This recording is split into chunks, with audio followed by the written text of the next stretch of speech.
अगर आप चाहते हैं शिवांगी फिल्म्स का वीडियो सबसे पहले आप तक पहुंचे, तो लाल बटन दबाकर हमारे चैनल को सब्सक्राइब करें और बेल आइकन दबाना न भूलें।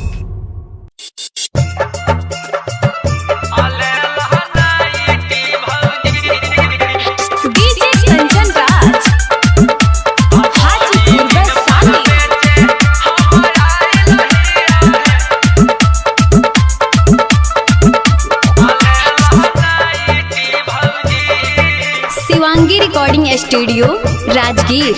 नया नया सुपर डुपर लेके अलियो है हम भराइटी भौजी।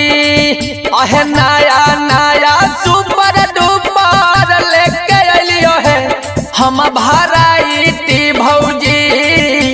बड़ी दिन पर बेचे हम आइल है अलहला नाइटी भौजी। बड़ी दिन पर बेचे हम आइल है अलेला नाइटी भौजी। सट सट हवा तोरा लगतो है दोनों पटिए भौजी। सुन ला सट सट हवा तोरा लगतो है दोनों पटिए भौजी। बड़ी दिन पर बेचे हम आइल है अलेला नाइटी भौजी। बड़ी दिन पर बेचे हम आइल है अलेला नाइटी भौजी। अरे ले नया बड़की अलेला नाइटी भौजी।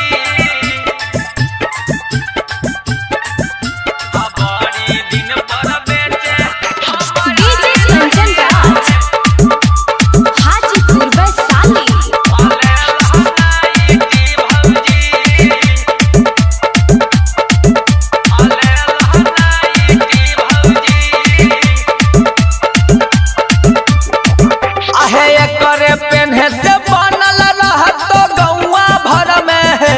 तोरा सोसाइटी भौजी।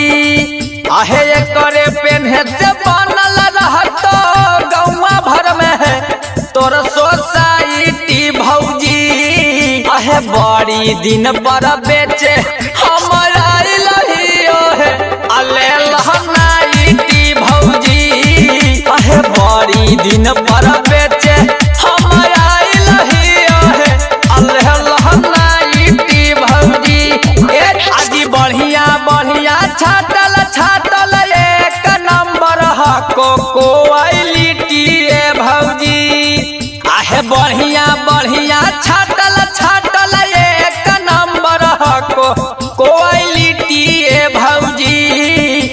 बड़ी दिन पर बेचे हम आइल है अलेला नाइटी भौजी। बड़ी दिन पर बेचे हम आइल है लेला नाइटी भौजी। भौजी ले लेना जी। बड़ी दिन पर बेचे हम आइल है हम आइल है लेला डीजे कंचन राज हाजीपुर वैशाली।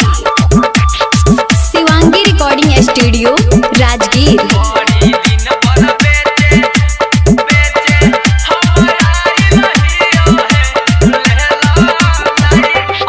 ऐसन ऐसन बाजारिया में नाय मिलतो है कलर लाइटी भौजी। ऐसन ऐसन बाजारिया में नाय मिलतो है कलर लाइटी भौजी। बेचे खातिर कुंदन बिहारी लेके अलियो है अलेला नाइटी भौजी।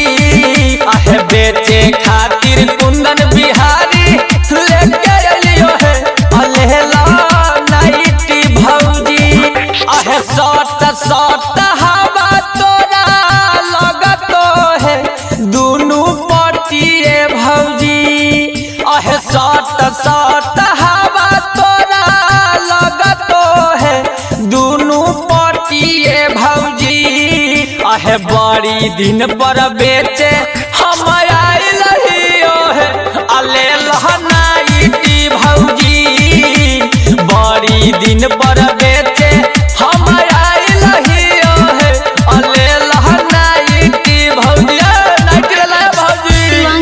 Recording studio Rajgir.